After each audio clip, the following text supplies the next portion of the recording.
Bueno, perfecto. Vamos a dar inicio. Déjenme ver cómo. Ahora sí. Hola, buenos días. Voy a abrir solo unos minutos para que me vean al principio, pero bueno, por motivos de conexión voy a cerrar. Mi nombre es Karina Salas, soy la gerente de estrategia digital de Fundación Telefónica Movistar Venezuela. Tengo a cargo la red de salas digital de Telefónica y la mega sala digital. Y este espacio en el que nos encontramos hoy es, bueno, nuestra adaptación a este año tan diferente. Y bueno, llevamos la sala digital ahora sí a un espacio virtual. Bienvenidos todos.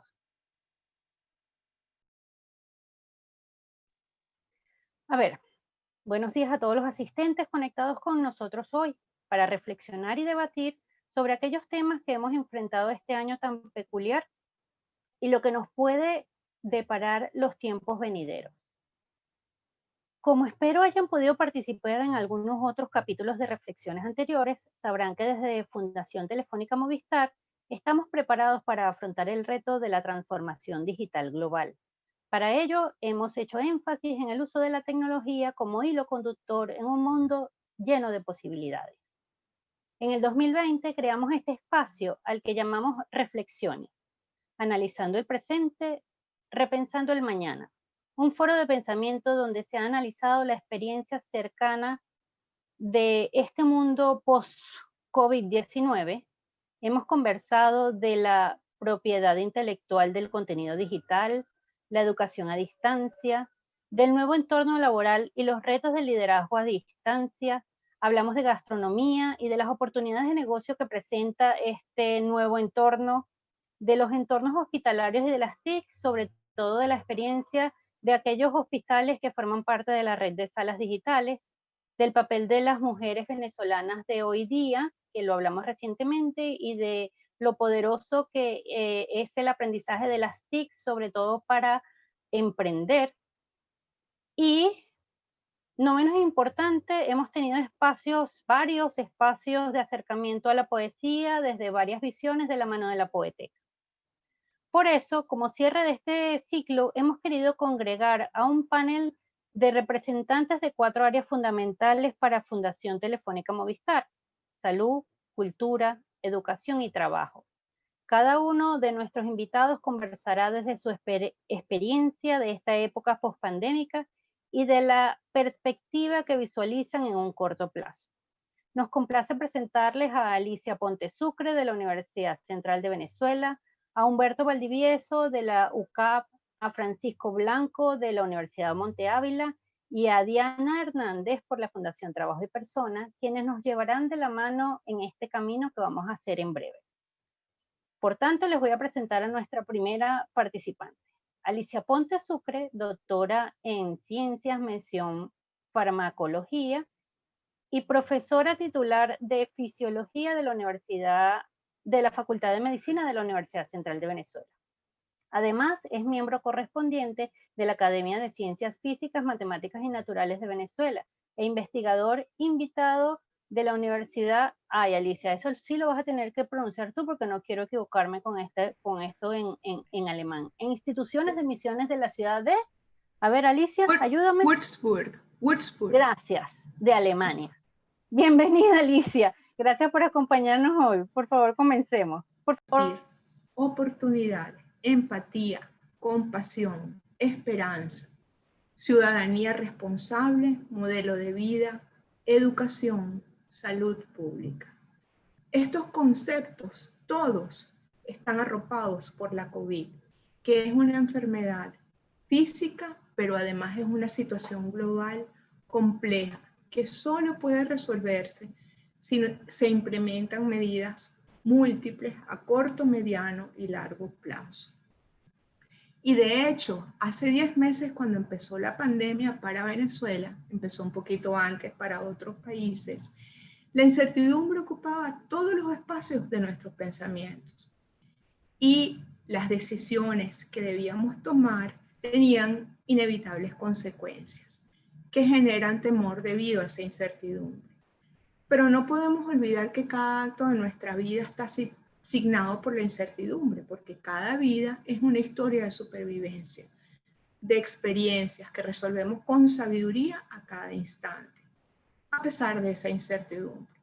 Pero por otra parte estábamos perplejos, una situación que no nos permite tener una respuesta rápida y fluida. Y era la llegada de un ser, una cosa, un virus, el coronavirus, que no sabemos si está vivo, si está muerto, que no se reproduce solo, que entra en nuestras células, las secuestra y se replica, es decir, la utiliza para su beneficio. Igualito que hace 100 años, es decir, que parece que 100 años de historia no hubieran pasado para la pandemia. No sabíamos casi nada del coronavirus y falta mucho a pesar de todo lo que hemos aprendido. Y especialmente, y esta frase me parece importante, ¿cuál es la estrategia adecuada para combatir y prevenir la pandemia sin sacrificar la economía mundial? El COVID y el coronavirus parece ser el emperador del mundo y nosotros seres muy frágiles. Y por ello se plantean discusiones muy grandes sobre los riesgos que significan clausurar la economía, cuándo reabrirla, cómo afrontar este reto y cuáles son las consecuencias. Y pasan los días y los meses y todos lo hemos sentido. Y la realidad es descarnada. Las amenazas del coronavirus son contundentes y llegaron para quedarse por largo tiempo. Y es importante que eso lo incorporemos en nuestra forma de vida diaria. Y queremos tomar nuestra cotidianidad de nuevo y con ello a veces soslayamos cuál es el peligro de los riesgos que no les voy a mencionar porque todos ustedes los conocen de sobra y se los hemos insistido durante muchísimo tiempo.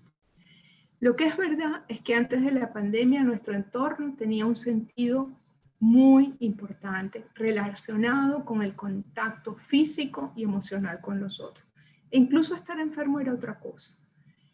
Nosotros como humanos necesitamos disfrutar de las narrativas a través de las cuales interpretamos nuestras vidas, nuestras emociones, la esperanza del futuro o el fatalismo del futuro. Y pareciera que con estos 10 meses las normas de interacción establecidas que eran seguras desaparecieron. Lo único que tenemos es la certeza de no saber qué hacer y cómo interactuar con otras personas en este contexto. Y por lo tanto el distanciamiento físico es lo que está asignando nuestras vidas, especialmente, y esto también lo recalco, en los espacios públicos, pero no exclusivamente en los espacios públicos. Todo nos produce ansiedad, incomodidad, vulnerabilidad y riesgo. Es decir, que estamos en una crisis global que va más allá de lo biológico y lo médico y tiene un contexto social ineludible. ¿Por qué? Porque además a nivel global tenemos una avalancha de inequidades que hacen que esta crisis sea aún más compleja. Pero nosotros como humanos, como seres pensantes y activos y proactivos, no nos podemos quedar paralizados. Estamos obligados a transformar esta dramática situación en una oportunidad que nos permita analizar los aspectos invariables de la experiencia humana, sobre todo porque los virus no discriminan, todos estamos en riesgo. ¿Qué quiero decir con esto? Primero, que no podemos escudarnos en comportamientos poco empáticos, porque esto no resuelve los retos a los que nos enfrentamos. Sabemos que los espacios de pandemia son de sospecha, pero nosotros tenemos que sobreponernos a ello. Y por ello, cada uno de nosotros como ciudadanos tenemos la necesidad de entender que las acciones que tomemos sean las adecuadas para enfrentar este reto o cualquier otro reto que se nos presente y exigirle a los demás que eso sea cumplido. La epidemia y la crisis económica, lo reitero, son problemas globales y si somos ciudadanos capaces de tomar decisiones correctas, tenemos un pasaporte a conservar nuestra libertad individual como individuos ciudadanos saludables y nuestra independencia y armonía como naciones. Es decir, que la crisis en la que nos asume el COVID, nos está llamando a buscar un modelo de vida que contemple salud para todos y no un exceso de causas de muerte, especialmente para aquellos que son los más vulnerables. ¿Por qué? Porque la biografía de quienes han vivido y fallecido con la COVID tiene que importarnos a todos. Y es por ello que es necesario minimizar las disparidades de salud y las inequidades sociales que hay a lo largo de todo el globo, especialmente porque el siglo XXI es el siglo de las pandemias. Y solo les recuerdo, desde el año 70 hasta este momento ha habido 17 epidemias de ébola y coronavirus representado por el SARS, el MERS y ahora el COVID-19. Y es por ello que debemos atender esta situación global más que la referida a esta pandemia, y todos los ciudadanos del mundo somos protagonistas y actores de los resultados finales que obtengamos. Es decir, que necesitamos una educación en salud pública como algo muy importante que apuntalar. Debemos además comunicar claramente la epidemiología y los riesgos de la COVID, implementar medidas de prevención basadas en principios de salud adecuados, y tenemos que lograr que la incertidumbre ilustrada por la severidad clínica de la enfermedad, la transmisión y la infección nos permita buscar y encontrar las opciones de tratamiento adecuadas a mediano plazo o a corto plazo, ojalá, y que éstas sean comprendidas acertadamente por la población. Y finalmente es importantísimo contribuir a disminuir la disrupción social, el estigma y el impacto económico de la pandemia. Finalmente, y este es casi que el último párrafo que quisiera conversar con ustedes, no podemos olvidar a los niños. Los niños tienen que estar en el centro de nuestra visión, debido a que cada cosa que hagamos bien por los niños va a ser también bueno para las naciones. ¿Por qué? Porque los niños son los ciudadanos del futuro del mundo. Y esto quiero unirlo con el hecho de que entonces líderes, expertos, viejos, ciudadanos, todos tenemos que trabajar para lograr que los pobladores de nuestra tierra tengamos una vida mejor, ahora y de cara al futuro. Es decir, lograr un mundo sustentable para los niños y asegurar a las familias, las comunidades, los países, la dignidad, los recursos y el tiempo que necesitamos para crecer en un planeta sano. Ahora me refiero un poquitico a la parte que más me apasiona en el mundo, y es la investigación y la academia. Desde nuestro rincón, investigadores, académicos, estamos convencidos de la necesidad de ahondar en el desafío que la COVID-19 nos ha impuesto, y queremos transformar esa incertidumbre en acción, crear conocimiento, convencer a los economistas y a los gobiernos en la necesidad de transformar ese conocimiento en herramientas esenciales de prevención y control, y en este caso contra la COVID-19. Esto solamente puede redundar en una población sana y productiva preparada para afrontar el próximo reto. Y les quiero poner un ejemplo concreto que es maravilloso, porque la Administración de Drogas y Comidas, la FDA de Estados Unidos, se reúne hoy como agencia reguladora para analizar el caso del candidato a vacuna de la empresa Pfizer. Por otro lado, ayer supimos que la vacuna de AstraZeneca es la primera avalada por una revista científica, es decir, hay una publicación oficial avalada por investigadores de sus bondades y sus, por supuesto, problemas que siempre tienen. Y finalmente, el Reino Unido ya empezó a vacunar a su población. Nunca en la historia de la ciencia, la traslación del conocimiento básico a una herramienta tecnológica a ser usada por la sociedad había sido tan veloz. Este hito es un ejemplo del compromiso que los investigadores, y en este caso las empresas farmacéuticas, tenemos para transformar la incertidumbre en una acción proactiva en favor de la necesidad de volver a nuestra cotidianidad y preservar el mundo lo más sano posible. Y vuelvo a recordarles, los niños. Los invito a todos a que nos acompañen en ese porvenir. Muchísimas gracias de nuevo, Fundación Telefónica, y estoy abierta para cualquier pregunta que requieran hacer. Gracias. Gracias, Alicia. Muy amable. Muy nutritiva tu participación. Me encanta que hayas tocado el tema de las vacunas. Al final yo misma te voy a hacer alguna pregunta, pero bueno, vamos a continuar ahorita con Humberto, ¿vale? Gracias. Muy Humberto buenos días. Valdivieso. Humberto, deja que te presente, déjame leer tu bio. Humberto Valdivieso es PhD en Humanidades, investigador del Centro de Investigación y Formación Humanística de la Universidad Católica Andrés Bello, áreas de investigación, cultura digital, arte contemporáneo y poshumanismo.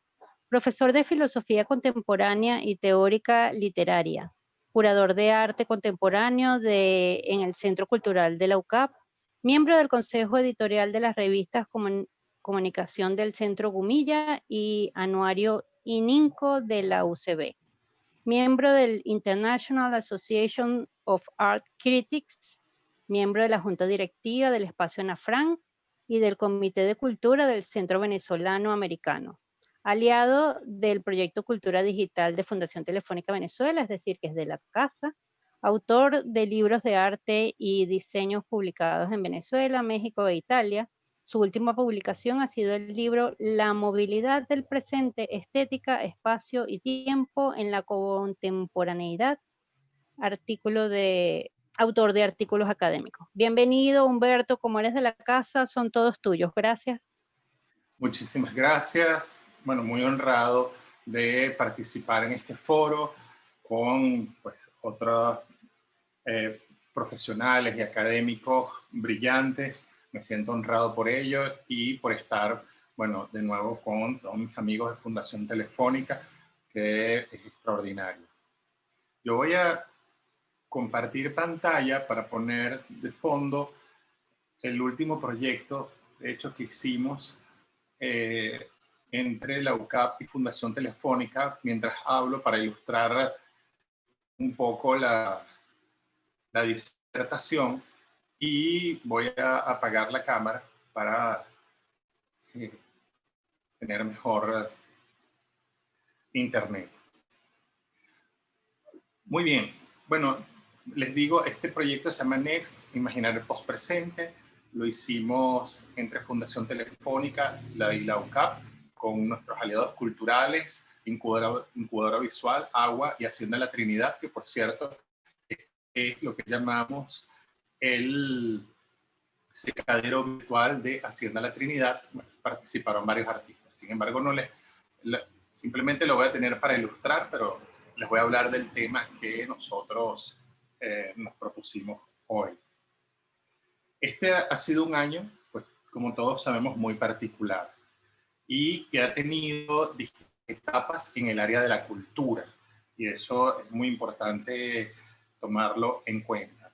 Lo primero que hay que decir es que esto nos tomó por sorpresa a todos, a los que quizás no estábamos unidos tanto a la discusión política global en el ámbito pues, político de los gobiernos, quizás en el de la cultura sí, o que no estamos en el ámbito de la ciencia, y bueno, nos tomó por sorpresa. Y la primera reacción fue el dejar de tener entusiasmo. Se perdió el entusiasmo por la crisis, vino el miedo, vino el dolor, y voy a utilizar aquí unas citas que me ayuden a reflexionar lo que quiero decirles. La primera es del filósofo Peter Sloterdijk, que dice: el no entusiasmado es alguien que simplemente no ha entendido dónde está él con relación a sí mismo y a todo.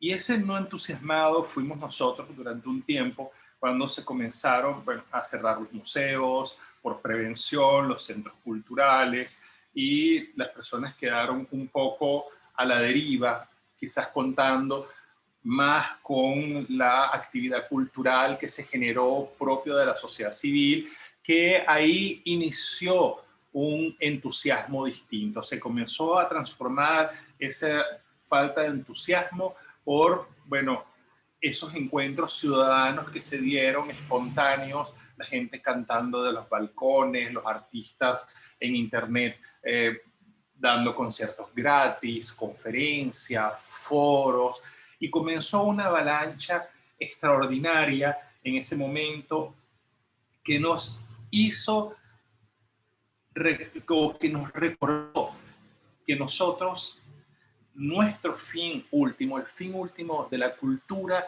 es ser humanos y reencontrarnos con las humanidades. Y esta crisis del coronavirus pasó de ser, bueno, una crisis del miedo a una crisis de reflexión sobre la condición humana y sobre lo que es la persona humana. Y aquí me voy a apoyar en unas ideas de el escritor Octavio Paz, que nos dice que para encontrarse con el amor universal, puede ser el amor entre dos personas, pero también el amor a la humanidad, que es algo que se ha desplegado también durante esta época, el amor de los médicos y los científicos entregándose a la tarea de salvar el mundo, el amor de los trabajadores de todo tipo, pero voy a mencionar a los que conozco, pues la gente de la academia poniendo su voluntad para poder seguir adelante y que continúen las clases y que continúe la investigación, el amor de la gente de la cultura para que siga adelante el mundo, el amor de las empresas y de todo el movimiento industrial tecnológico del mundo para poder sostener una humanidad que había perdido la fe en sí misma. Y eso nos devolvió la idea de persona, pues como nos dice Octavio Paz, el amor exige como condición previa la noción de persona. Y esta noción de persona, ¿verdad? Es alguien que tiene un alma encarnada en un cuerpo. Y si hay algo que corresponde a la cultura, es la idea de alma. Y eso se nos ha mostrado de manera maravillosa durante este año, no solamente por todo el trabajo bondadoso que les acabo de describir, sino que se abrió una oportunidad que ya estaba dada ahí en la humanidad, pero que quizás no habíamos tomado con el mismo entusiasmo y con el mismo conocimiento y con el mismo énfasis que era nuestra relación con la tecnología. Entonces, la cultura se volvió al mundo tecnológico, el mundo tecnológico recibió amorosamente al ámbito de la cultura y comenzó un movimiento que nos ha sorprendido y que hoy respondió a toda la humanidad como una posibilidad de abrir senderos hacia un mundo distinto y hacia un mundo mucho más interesante, ciertamente un mundo más complejo, pero también un mundo donde pues la posibilidad de conectar con el otro pasa por la magia de la tecnología. El filósofo o los filósofos Gilles Deleuze y Félix Guattari afirman en el libro clave de la cultura contemporánea, Mil Mesetas, que las sociedades se definen por sus alianzas y no por sus herramientas. Y esto es lo que ha ocurrido durante este año. Se generaron nuevas alianzas y esta nueva alianza entre la tecnología y las humanidades, sellada por la crisis del coronavirus, nos permitió plantearnos retos que hasta ahora no nos habíamos planteado. Uno de ellos es el que estamos viviendo acá en esta conferencia, foros virtuales, clases virtuales y algo que a mí me gusta llamar mucho más, como lo llaman los teóricos ahora, virtualidad real que realidad virtual, puesto que la experiencia de el vivir con el otro y de compartir con el otro mediado por la tecnología, incluso no solamente mediado, sino la tecnología incorporada a lo que nosotros somos, nos ha dado un tipo de realidad que le ha permitido al mundo responder positivamente a una de las crisis más grandes que ha tenido en los últimos tiempos. Ser humano y tecnología, ¿qué es lo que estamos haciendo en el ámbito cultural? Pues bueno, exposiciones, foros, cine, todo, conciertos, Y todas estas manifestaciones no solamente nos han aproximado unos a otros con una mayor intimidad, que es la intimidad de las pantallas, que aunque uno dice, bueno, no hay el contacto persona a persona, porque no es posible todavía y no está dado, tenemos que cuidarnos y eso no lo podemos negar, pero entonces hay una nueva intimidad que es la intimidad de las pantallas. Vemos a las personas más cerca, vemos las obras de arte más cerca, podemos ir hasta ellas y al ir hasta ellas, por ejemplo, como este ejemplo, vamos a ver si el internet nos permite, que vamos a ver acá, aproximarnos quizá a las obras de un modo que no lo habíamos hecho hasta ahora y de pronto aproximarnos a las personas de un modo que no habíamos podido hacerlo hasta ahora. Yo que doy clase y uno tiene sus alumnos ahí en la pantalla, pero entonces la pantalla registra todos los gestos, las expresiones, cosas que uno no vería en el salón de clase y que implica una aproximación muy humana. Y esto está ocurriendo con la cultura. Pues podemos ver los detalles, podemos navegar por las obras, podemos ver a los músicos más de cerca, podemos tener una relación quizás más íntima con la obra de teatro. El cine está en nuestra casa, estamos en la casa de los demás nos han abierto su casa y sus espacios, y esto se ha globalizado, que es otra de las ventajas que la cultura ha recibido de la tecnología. Si bien estábamos hasta hace poco, bueno, en unos ámbitos de compartir, por ejemplo, cuando empezaron nuestros proyectos Fundación Telefónica, maravillosos, en la megasala Movistar y pasábamos por streaming. Ahora esto se ha globalizado mucho más y tenemos públicos de todas partes del mundo. Y eso para la cultura en Venezuela específicamente ha sido maravilloso porque le ha abierto un universo a los artistas, a los músicos, a los actores, a todos, para que sean vistos en otras partes del planeta y a la vez nos ha abierto las puertas del mundo para nosotros dentro de las dificultades que tenemos, que son muchas, no solamente el coronavirus, dentro de esas dificultades nosotros podemos seguir recibiendo la cultura del mundo a través de las pantallas gracias a la tecnología. Por lo tanto, bueno, tecnología y cultura han permitido que la experiencia, que podía ser absolutamente trágica de este tiempo y de ausencia de entusiasmo, se haya convertido en una experiencia de reencuentro con la cultura, con lo humano y con las posibilidades incluso de abrir otros afectos, otros modos de ver, otras maneras de relacionarse y de entender que hoy ser persona no es solamente la figura del cuerpo, sino es la figura del cuerpo con su presencia extendida en la tecnología, y eso es lo que hemos ganado. Yo he querido verlo como una ganancia. ¿Y a dónde vamos para cerrar ya? ¿A dónde podríamos ir con todo esto? Bueno, en algún momento regresaremos plenamente a la calle, no al mundo anterior, eso ya no es posible, pero regresaremos a la calle, y ese regresar a la calle será un regresar híbrido, ¿verdad? Donde ya esta virtualidad que no se va a ir, va a compartir los espacios de la calle, los espacios de la vida física con todos. Y ahí será, en esa vida híbrida, un complemento absoluto para vivir esta virtualidad real que es nuestra vida y nuestra cultura del siglo XXI. Bueno, muchísimas gracias. Gracias a ti, Humberto. Y la verdad es que nosotros también tenemos como medianamente claro que el futuro es un mix entre lo presencial y lo virtual, ¿no? Y que la pandemia vino a acelerar el que tomásemos más en serio el mundo digital, pero que lo llevásemos a tal punto que entendamos que ahora es parte de nuestras vidas. Así que muchas gracias, Humberto. No importa el ámbito en el que Gracias. estemos, ya el mix entre lo presencial y lo virtual existe y se queda, ¿no? Gracias. Bueno, ahora Gracias. voy a presentar a Francisco Blanco.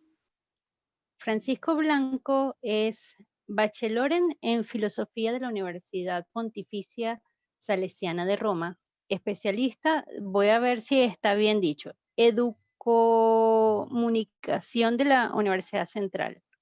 máster en Sociología en la Universidad Libre Internacional de las Américas y actualmente es director de la Escuela de Educación de la Universidad Monte Ávila. Bienvenido, Francisco. Además, Francisco también es de la casa. Francisco nos acompañó recientemente como panelista de nuestro Enlighted. Así que, bueno, muchas gracias, Francisco. Bienvenido. No, gracias a ustedes por invitarme y bueno, de las cosas que mencionaste, mi mayor logro fue el académico, fue el primero, que es la licenciatura en educación, mención filosofía de la católica, y bueno, de ahí en adelante mi carrera como profesor ha sido sinónimo de mi vida, de mi imagen, de lo que quiero ser y hacer y lo que quiero siempre decir, ¿no?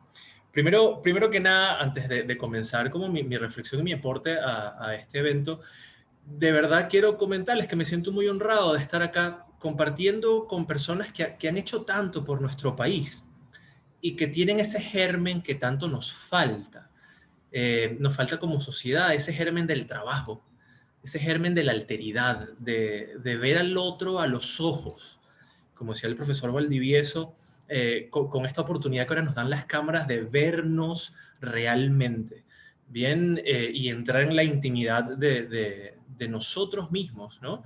Ese germen del ánimo, que como país lo echamos tanto de menos y nos damos cuenta cada vez más, cada día que pasa, que es lo que más nos hace falta. Bien. La pandemia creo yo que fue sin duda el sacudón que nos hacía falta como gremio docente para volver a avivar esa llama que todos los profesores tenemos en el pecho cuando entramos por primera vez a un salón de clase. Porque veníamos trabajando de una manera que no se nos era extraña.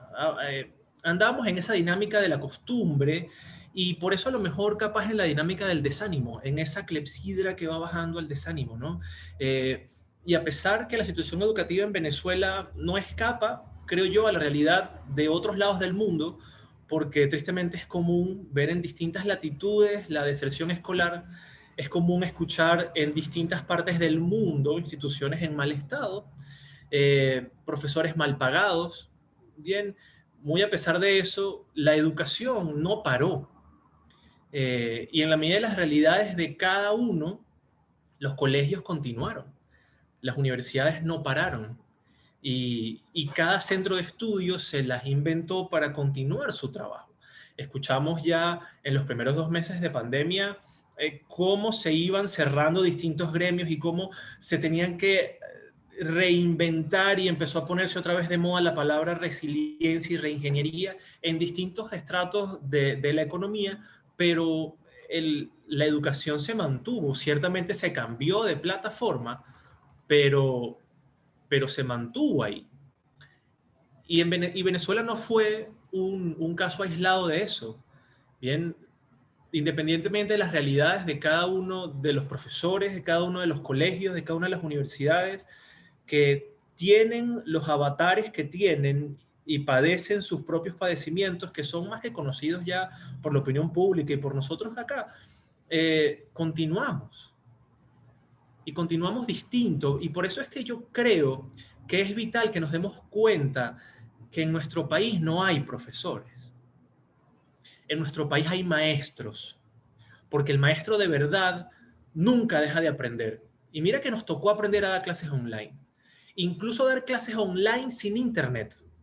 Se conocen experiencias educativas donde los profesores se replantearon el uso de las redes sociales y le dieron un fin profundamente pedagógico. Colegios que invirtieron muchísimo en plataformas, en tecnología. Pero también se escuchan y se conocen experiencias de profesores que se le ingeniaron en seguir dando clases a distancia sin ningún tipo de dispositivo.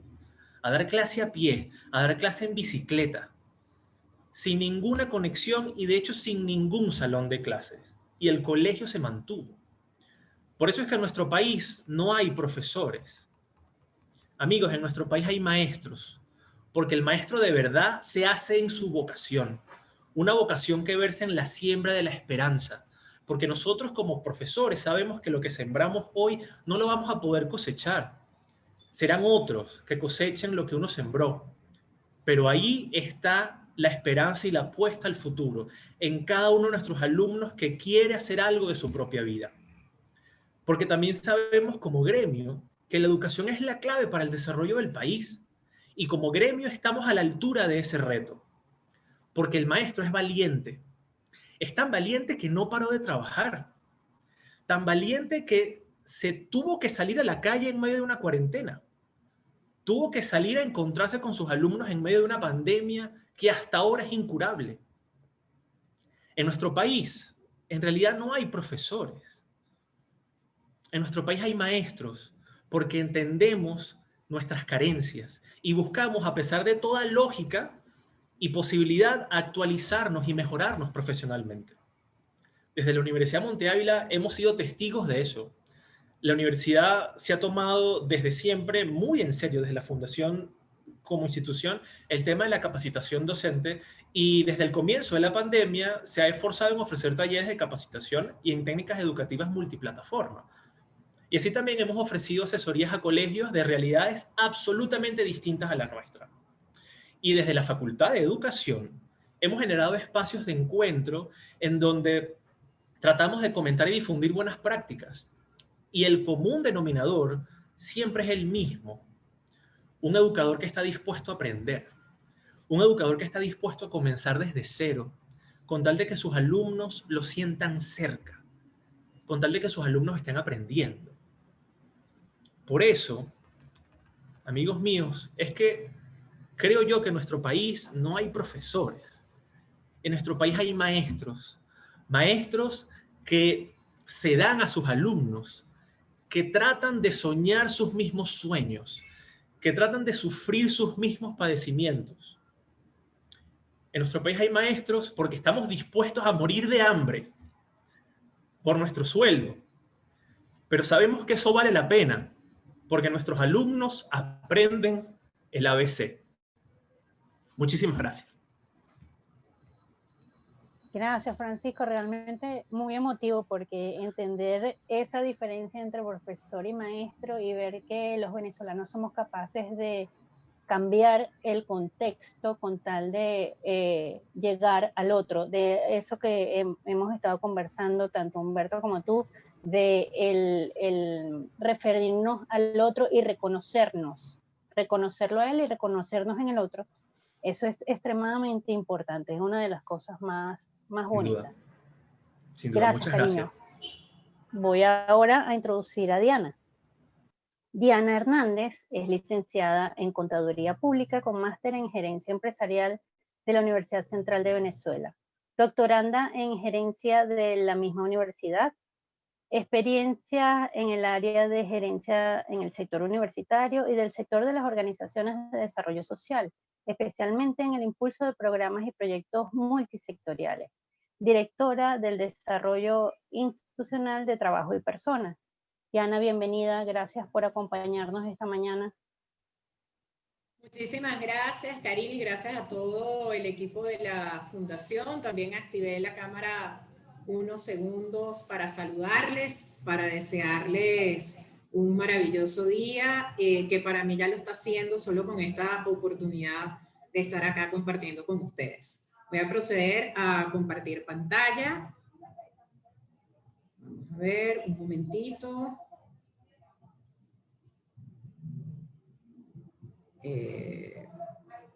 Ok. Vamos a ver.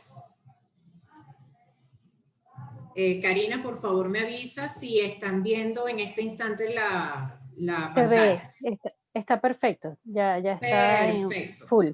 Perfecto, maravilloso. A ver, para nosotros hablar acerca del trabajo, especialmente, por supuesto que es algo que nos emociona, que nos motiva, porque es uno de los focos que nos mueve.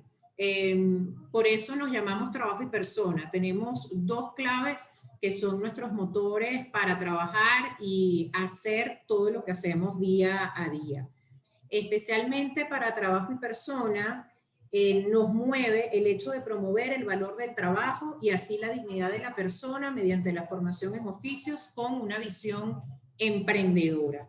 Esto lo hacemos a través de 3 áreas de acción. Esas áreas de acción son la formación de mujeres y jóvenes, la sostenibilidad propia y de centros de formación y la promoción de la cultura del trabajo, y todo ello lo trabajamos en alianza con diferentes organizaciones. Y por supuesto, de esto me parece muy importante destacar que este trabajo nos ha permitido conocer de primera mano no solo el potencial, sino parte de lo que nuestra gente es capaz de hacer para continuar trabajando y mejorar su calidad de vida. Y en ese sentido tenemos de verdad varias historias de diferentes egresados de nuestros programas que nos dicen claramente cómo asumir ese valor de trabajo en la vida es una vía muy importante para ratificar la dignidad de cada una de las personas, y que más adelante les voy a compartir algunos de ellos. Específicamente en el área del trabajo, es importante referir el estudio de el futuro de los empleos del Foro Económico Mundial, según el cual el 50% de los empleados necesitarán volver a formarse para el 2025, a medida que aumente la adopción de la tecnología, e indican 10 principales habilidades laborales del futuro. De ellas, les voy a compartir aquí esa lista, y vamos a hacer un análisis general, incluso haciéndoles la invitación a que en la medida en que voy nombrando cada una, también los presentes en la sala y quienes nos estén viendo en este momento, pues traten de conectarlo con cuál ha sido su experiencia en los últimos años. Una de esas habilidades es el pensamiento analítico e innovación. Y quizás cuando hablamos de innovación a nivel global podemos entender otra cosa, y en Venezuela muy probablemente estamos más en un tono, si se quiere, reactivo. Por ejemplo, innovar para nosotros puede ser cómo llevar a término el simple hecho de cocinar, o empezar a hacer deliveries con bicicletas en el país, que son cosas nuevas, digamos, en algunas partes del mundo, pero que aquí, de forma reactiva, hemos tenido que empezar a desarrollar como respuesta a la realidad que vivimos. Entonces, por eso se podría decir que hay como una reactividad que no deja de ser creativa e innovadora para sobrevivir y no para desarrollar ni evolucionar. Se habla mucho, por ejemplo, del tema de resiliencia, que es otra de estas habilidades que, digamos, a nivel global es una de las palabras que más ha sonado en este 2020. Sin embargo, en Venezuela, digamos, tenemos eso al tope. Ahora, comparar Venezuela con otras partes del mundo es todo un tema, porque en otros países que cuentan con sistemas diversos, que sí funcionan y quizás no tienen las exigencias de la vida personal, por supuesto que se habla con otra mirada de la resiliencia. Y por supuesto, si bien en general hay muchos temas de tendencias, en Venezuela de manera forzada nos hemos visto, digamos, obligados por la realidad a asumir algunas acciones, y debemos contribuir especialmente a darle estructura a esas acciones, a organizar el sistema, a buscar la manera de potenciar la creatividad y la innovación que ya estamos viendo de alguna forma de manera aislada, y con el trabajo en conjunto con distintos aliados fortalecer y crear el sistema correspondiente. Por ejemplo, en Venezuela estamos ciertamente rezagados en áreas como programación o el mundo digital, aún teniendo esfuerzos tan importantes como los que hace Fundación Telefónica. Bueno, allí tenemos un reto, y al mismo tiempo, siempre que tenemos reto, tenemos oportunidades increíbles para crear nuevas oportunidades formativas, por ejemplo, en distintas áreas de necesidad que tenga la sociedad. Y por eso voy a pasar rápidamente a listarles esas habilidades. Les decía, el pensamiento analítico e innovación, el aprendizaje activo y las estrategias de aprendizaje, la resolución de problemas complejos, el pensamiento crítico y el análisis, el diseño de tecnología y programación, que allí tenemos una gran oportunidad para desarrollar muchas cosas en el país. En cuanto a resiliencia, tolerancia al estrés y flexibilidad, en la sesión de comentarios me encantaría escuchar lo que bien ustedes tengan que decir al respecto. Razonamiento, resolución de problemas e ideación, así como la creatividad, la originalidad e iniciativa, el liderazgo e influencia social, y esto en distintos sectores de la sociedad. El uso y seguimiento y control de la tecnología. Ahora, con respecto a este tema de la tecnología, es preciso mencionar que la tecnología per se definitivamente no genera los cambios. Y por eso ya para ir concretando, si nosotros hablamos de perspectiva, me gustaría tratar 3 aspectos. El primero, nosotros consideramos que se requerirá que tanto las empresas como los trabajadores asumamos más conciencia sobre la inteligencia de la realidad, pues las ideas son importantes más para nosotros. Los cambios parten precisamente de la realidad, ¿ok?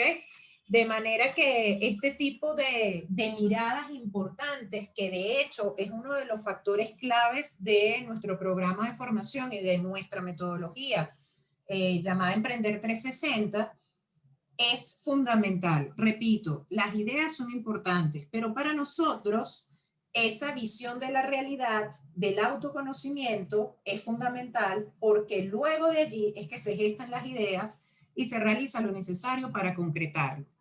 En segundo lugar, lejos de lo que se podría pensar en cuanto a que la tecnología será el centro, nosotros consideramos que la persona y las relaciones toman más relevancia para ser capaces de que la tecnología apoye el desarrollo de la gente de manera estructural, ya que depende de nosotros precisamente que las redes de apoyo multisectoriales que han emergido en este año, por ejemplo, se mantengan, se consoliden y evolucionen juntos como un movimiento global para que desarrollemos las mejores soluciones posibles con una mirada global y, por supuesto, la necesaria mirada local, con centro en el respeto a cada persona y la realidad que vive cada una de estas personas. Y en tercer lugar, incluso diferentes estudios de la OIT o el Banco Interamericano de Desarrollo, o tal como lo vimos con el Foro Económico Mundial, la educación y la salud son 2 sectores claves y que, si vemos, tienen un gran factor común, que es la gente y su cuidado. Es decir, el cuidado de cada ser humano, porque la educación es una oportunidad maravillosa para contribuir a que cada ser humano se desarrolle con la conciencia del valor de cada persona en todo su actuar. Y en la salud toma, por supuesto, mucha relevancia el valor del cuidado del otro y del autocuidado. Por ello, será necesario formar a profesionales del cuidado de adultos, y en ese sentido les comparto con gran alegría que, gracias a Dios y a la confluencia de la voluntad de varios actores, ya contamos con 3 ediciones de un curso en esta área. De hecho, la semana pasada tuvimos el acto de entrega de certificados, y lo más interesante, por ejemplo, de ese encuentro virtual fue sentir la cercanía cuando nos enfocamos en aprender cómo brindar el adecuado cuidado a otros y a nosotros mismos. Finalmente, lo que podemos indicar es que se va a mantener como perspectiva para generar espacios de trabajo, para que el futuro de trabajo sea efectivo para el desarrollo. Se va a mantener, en nuestra opinión, el centro en que todas las propuestas y todas las iniciativas deben tener como base el valor el valor del trabajo y la dignidad de cada persona, trabajando con alianzas multisectoriales. Si lo hacemos de esa manera y teniendo muy presente la inteligencia de la realidad, seguro que vamos a generar las mejores soluciones posibles en los próximos años. Muchas gracias. Gracias, Diana. Ha sido un placer realmente oírlos a todos. Diana, voy a aprovechar de una vez y quiero dejar una pregunta acá. ¿A qué te refieres con inteligencia de la realidad. Sí, excelente. Gracias por la consulta. Para nosotros, cuando estamos pensando en emprendimiento, en formar emprendedores, generalmente se parte de que los seres humanos deben tener muy buenas ideas para generar muy buenas soluciones en distintos contextos. Sin embargo, para nosotros lo más importante es tener una mirada muy atenta de la realidad sobre la cual tú quieres generar algún tipo de cambio, ¿ok?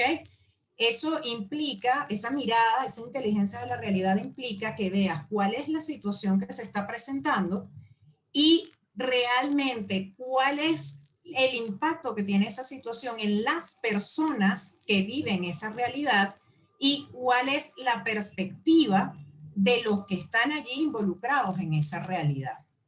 Es un poco darle más el peso a que para poder generar los cambios estructurales que queremos ver, primero tenemos que agudizar nuestra mirada sobre lo que está sucediendo y especialmente sobre los actores que están allí involucrados, porque esos actores son personas y a fin de cuentas nosotros lo que queremos es generar personas que reconozcan en el trabajo y en lo que vayan a realizar más adelante a través de su trabajo una vía para su dignificación. Por tanto, tiene que reconocerse como protagonista de esos cambios que quiere ver en la realidad que está viviendo. Muchas gracias, Diana. Y fíjate que creo que volvemos a ser reiterativos en que parece que de las cosas más importantes que tenemos que hacer y aprender es el reconocimiento del otro, el reconocimiento de la realidad. Y en ese reconocer al otro y a la realidad es el reconocer dónde estamos nosotros en relación a, ¿no? Qué bueno. Sí. Gracias, Diana. Bueno, Gracias. Gina, recoges las preguntas, ¿me ayudas? Sí, buenos días a todos. Muchas gracias, Karina, y muchas gracias a los panelistas por sus intervenciones tan interesantes, ¿no? Y bueno, con base a las preguntas del chat, la formula Karina y está fundamentalmente dirigida a Alicia, y le pregunta a Alicia, bueno, con el tema de las vacunas, cómo es este tema de los riesgos, ¿no? Cómo nos enfrentamos a procesos de vacunación con recursos que todavía no han sido probados longitudinalmente, ¿no? Como sociedad, ¿cómo hacemos con este tema que además, como tú comentaste, ha sido de una respuesta súper rápida, donde se han vencido las barreras del tiempo, básicamente? Creo que de hecho en Estados Unidos lo llaman así, warp speed, que es como la velocidad que usaban en viaje a las estrellas para desplazarse en el espacio. Entonces, ¿cómo ves tú ese dilema y cómo lo ves además desde el punto de vista de, bueno, de la salud pública? Sí. Sí, mil gracias por la pregunta. Yo creo que esa es la pregunta del día, vamos a llamarlo así, y que nos va a ocupar posiblemente el primer semestre o más del año que viene. Primero que yo quiero es recordarles que la humanidad tiene más de 130 años ensayando con vacunas. Eso quiere decir que algo de experiencia debe haber por allí, especialmente en quienes son los expertos.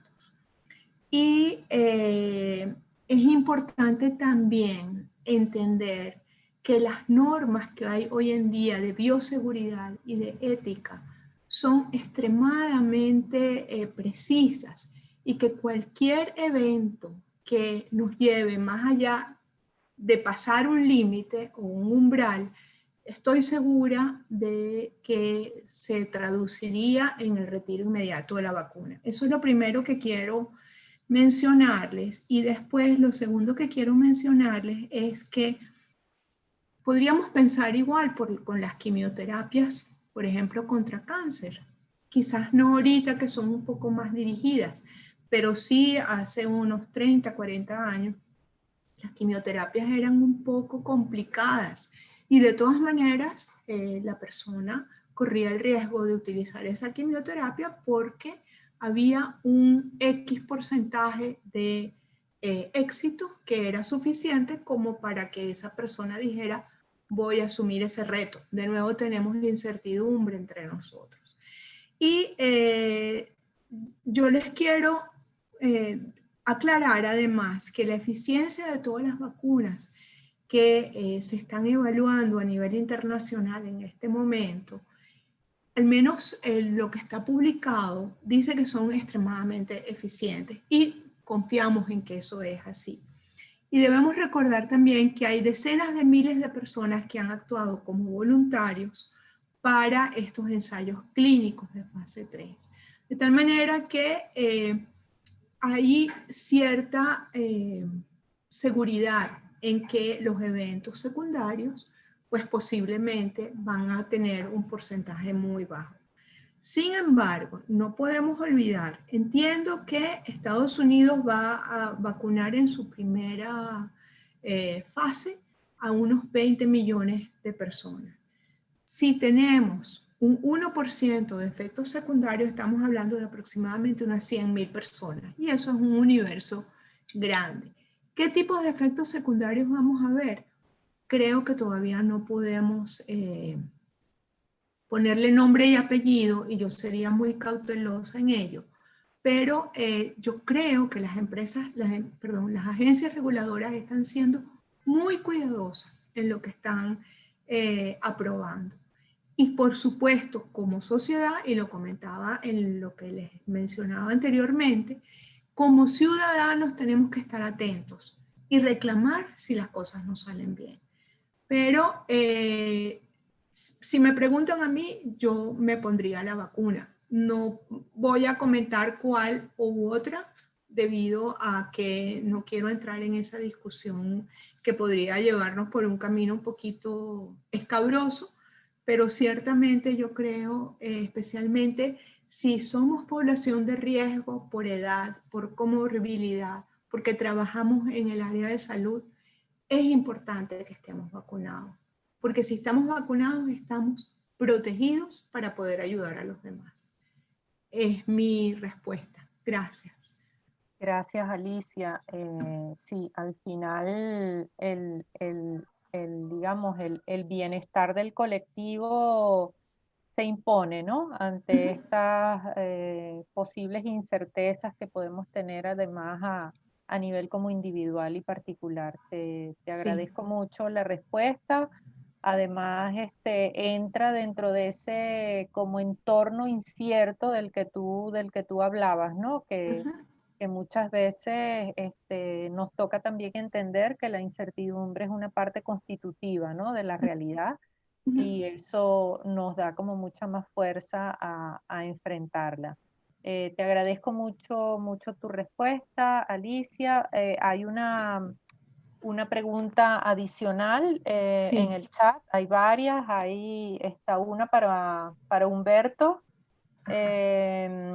Humberto, que pues tengo la suerte de formulártela directamente, Humberto, porque la hice yo, y que tiene que ver con esa paradoja interesante de la que tú hablabas, de la distancia-cercanía, ¿no? Esto que permite el Internet, donde el foco de tu equipo portátil pues te hace ver hasta el pestañeo de los ojos. Entonces, bueno, en esa paradoja de distancia-cercanía, ¿cuáles son los retos para los artistas, los artistas para mantenerse primero conectados con sus audiencias? ¿Qué pasa con el proceso creativo allí? Bueno, que pareciera entonces también que va a ser permeado por el tema de la tecnología, y qué experiencias han tenido ustedes en ese terreno. Bueno, el reto más importante es ver cómo todos, artistas, curadores, investigadores, nos adaptamos a lo que la tecnología nos está proponiendo. Pues Eso implica nuevos métodos de trabajo, también unas visiones críticas distintas, modos de organización, justamente en esta paradoja, bueno, si ahora la obra se ve de otra forma, cómo el artista trabaja para esa otra forma en la que se está viendo, y para el post de esto en el mundo híbrido, bueno, cómo va a trabajar el artista en función a integrar, sobre todo los artistas que trabajan con materia orgánica o con objetos, bueno, cómo van a integrar sin dejar de ser ellos esto que el mundo nos está ofreciendo ahora. Para los investigadores, por ejemplo, es un reto interesantísimo y ya lo hemos ido probando en toda esta experiencia maravillosa que hemos hecho con Fundación Telefónica. Por ejemplo, hacer fichas técnicas, hacer textos críticos. Nos encontramos con elementos y problemas que no habían antes, y eso quiere decir que se ha enriquecido muchísimo la cultura. Tú dices aquí algo importantísimo, una pregunta: la cultura trasciende los muros. Bueno, fíjate, lo más interesante de esto es pensar que hoy, con la tecnología y con la cultura digital, con toda la digitalización de la cultura, donde había muros, ahora hay portales. Y el reto es ver cómo tener estrategias para atravesar coherentemente esos portales e ir integrando toda esta ampliación que el mundo nos ofrece ahora. O sea que yo creo que lo que hagamos de aquí en adelante es una ganancia. Muchas gracias, Humberto. Preciosa esa imagen de muros sustituidos por portales, especialmente en el mundo de lo digital. Muchas gracias por tu respuesta. Francisco, hay una pregunta específicamente también para el tema desde la academia, ¿no? El maestro versus el profesor, pero el maestro también que se mira a sí mismo, me pregunto, ¿no? Que ante esta situación pudiera decir definitivamente esto no es lo mío, ¿no? Si ya tenía dudas antes de la pandemia, ahora estoy clarísimo en que no es para mí. Entonces, bueno, desde la academia ven esto como un riesgo, han valorado o han hecho algún análisis sobre los temas de deserción, están pensando a lo mejor en nuevos, qué pasa con la formación entonces de los nuevos talentos y la formación de esos maestros del futuro también, ¿no? ¿Cómo es esa mirada desde allí? Bueno, a ver, yo creo que la profesión docente es tan complicada, como comenté en mi intervención, no quiero decir mundialmente para no ser tan categórico, ¿no? Pero ciertamente nuestra situación como docentes se replica en distintos niveles, en distintas latitudes, ¿no? Entonces, lo que hace que se reduzca nuestra profesión a una fuerza vocacional, ¿ok?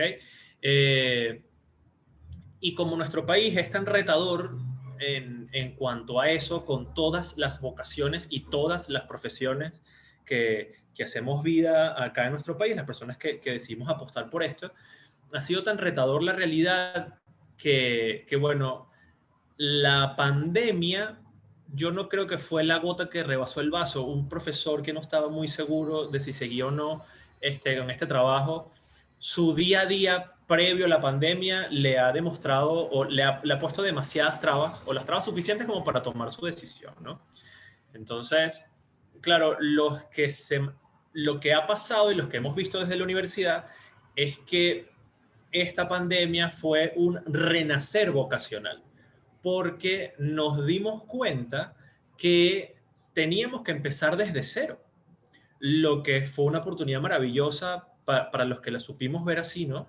Ciertamente hay muchísimos que no la ven como yo la estoy viendo, como la quiero compartir acá en este espacio y en otros que me ha tocado hablar, ese ha sido como el mensaje que queremos dar como facultad desde la Universidad Monte Ávila, es que esto más que un reto fue una gran oportunidad que tuvimos como gremio para volver a descubrirnos, ¿bien?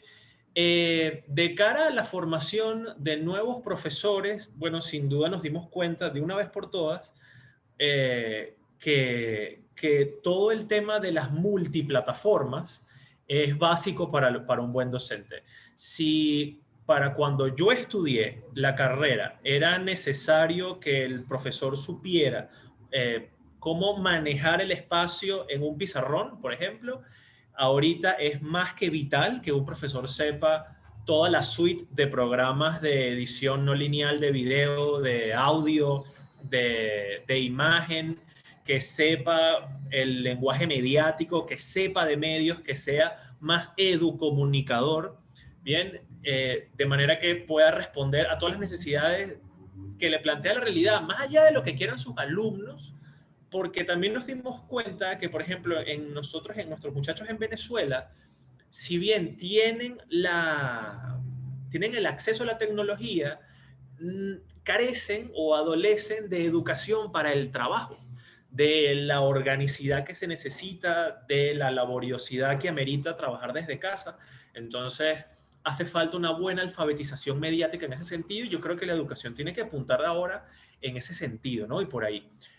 Y con el tema de la deserción, tanto escolar o como con la falta de interesados en estudiar educación, eh, esto, o sea, yo no quiero de verdad sonar chocante, ¿no? Pero esto no es nuevo para nosotros, lastimosamente es como la cruz que tenemos que llevar, ¿no? Es tarea de todos los que estamos trabajando en educación, independientemente de las materias y y el estatus y el estado de lo que hagamos. Si estamos trabajando en la universidad, bajo cualquier amparo de cualquier institución universitaria, es responsabilidad nuestra ser voceros del valor de la carrera de educación. Y asimismo, pues entonces, como familia, tenemos que seguirle haciendo buena promoción a la carrera de educación, precisamente porque nos hemos dado cuenta en distintos momentos de nuestra historia contemporánea que es la educación la que va a sacar a nuestro país adelante, ¿bien? De la mano apalancada con todos los demás. Por eso también es importante un llamado a la empresa privada a que invierta en educación, más allá de educación de su personal, en financiar programas educativos, en financiar investigación en la universidad, en financiar programas de extensión.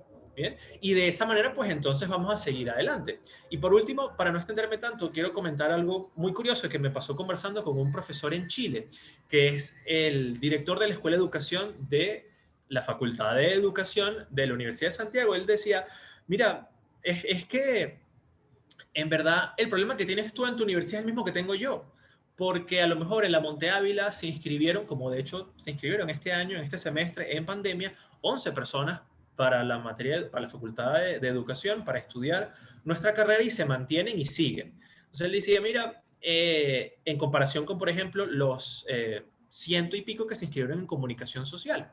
Él me decía, aquí en Chile, en ingeniería industrial, que es una de las carreras más cotizadas en nuestra universidad, me decía él, se inscribieron 4.000 estudiantes. Yo, wow, qué bueno. ¿Y cuántos se inscribieron en educación? 70. Entonces es más o menos la misma realidad, ¿bien? Porque, bueno, es una cuestión global. La cosa es, bueno, seguir apostando por eso, porque es la verdadera espera contra toda esperanza, y es donde está verdaderamente la apertura al futuro. ¿Bien? Muchísimas gracias. Gracias, Francisco. Muy importante lo que menciona sobre este tema como del pensamiento como más orgánico, más transdisciplinar, ¿no? No vernos como encajados en un solo tipo o forma de conocimiento, ¿no? Yo quisiera pedirles a los panelistas que abran los 4 su video para ir cerrando los comentarios en el chat. Francisco, los que son educadores comentan que sí, que efectivamente esta circunstancia nos permitió a todos como mirarnos y plantearnos como nuevos retos en todo este ejercicio de la formación a distancia, ¿no? De las implicaciones que tuvo y que ha tenido implicaciones también en el tema de trabajo. Diana, tú lo comentabas en tu presentación, ¿no? Todo esto bueno, las nuevas formas de ejercer el liderazgo y de gerenciar y de gestionar a través de la computadora, no, son como muy retadores para el mundo del trabajo, donde la disciplina se ejercía o la autoridad se ejercía casi bueno, desde la oficina y con la puerta cerrada, ¿no? Era la primera manera de ejercer autoridad. Entonces, bueno, yo quisiera pedirles a cada uno de ustedes, Diana, a ti, Karina, pues te formuló la pregunta así que de vuelta de inmediato de tu presentación. Yo quisiera igual pedirles a cada uno que en un minutito nos dejaran un comentario de parte de cada uno de ustedes e invitar a Ana Mancera a que haga el cierre del evento. Me despido y les agradezco enormemente, Francisco, Alicia, Humberto, Diana, por sus palabras y por su intervención.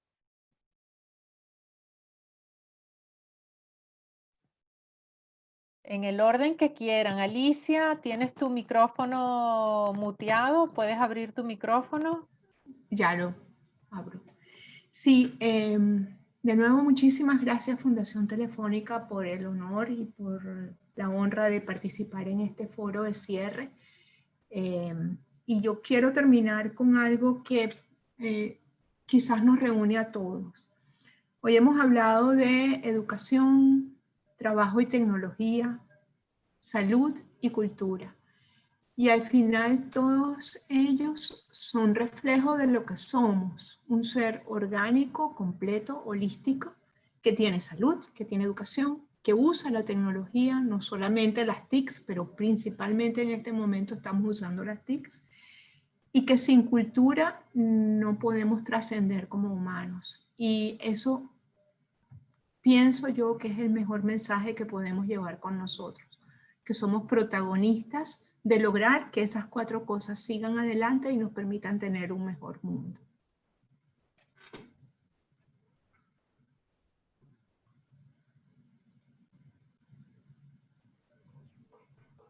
Humberto, el micrófono.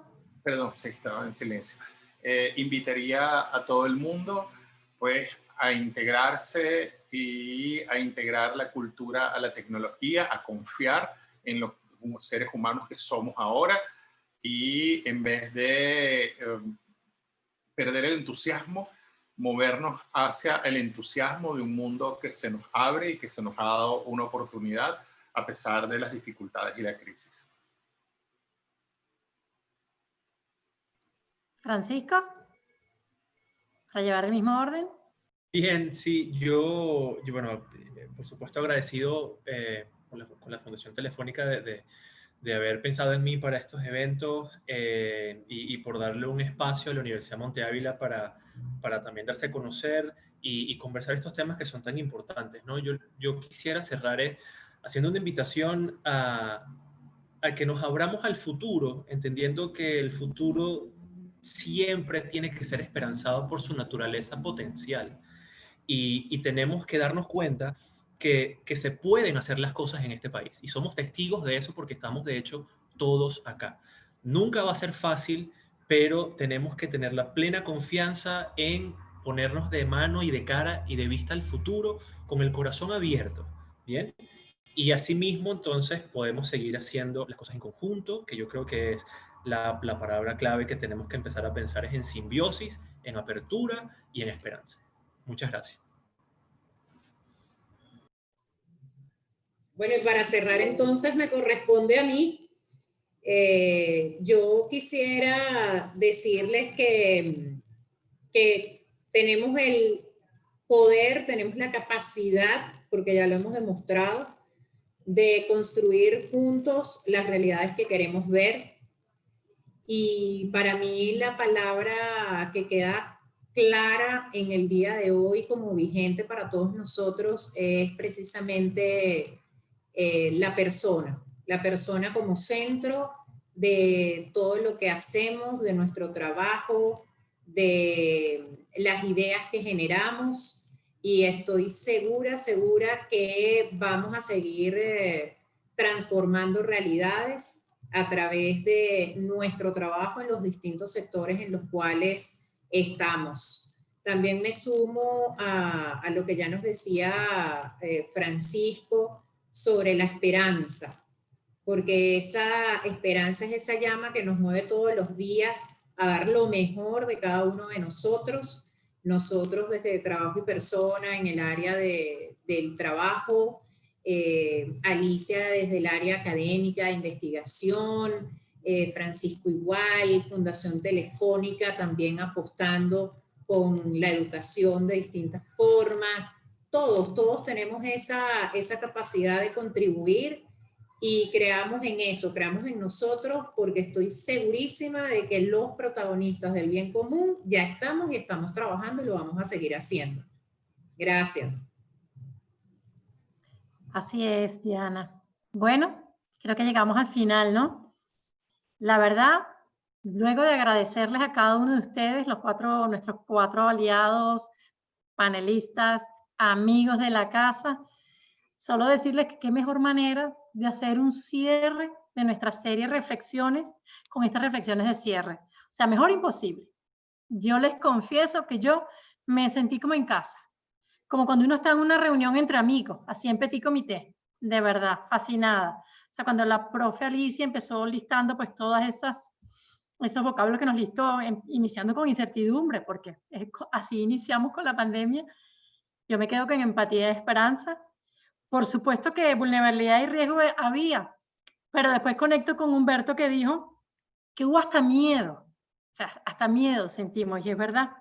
Pero sin embargo, bueno, contar con de repente una reflexión como la de Humberto de que encontrarse con las personas, aunque sea virtual o presencialmente, es amor a la humanidad, o sea, increíble. Y después, bueno, obviamente también repito unas palabras de Humberto que dijo que regresaremos a la calle, pero no al mundo anterior. Uf, o sea. Después Francisco, esa disertación entre maestros y profesores, yo pensaba y decía, wow, es verdad. Y remató diciendo que un verdadero maestro o un educador siempre está dispuesto a empezar desde cero si sus alumnos lo ameritan para que aprendan. Wow. Y bueno, terminamos con Diana, cuando nos presentó pues todos esos temas, iniciando con resiliencia. ¿Quién no ha aplicado eso en esta pandemia?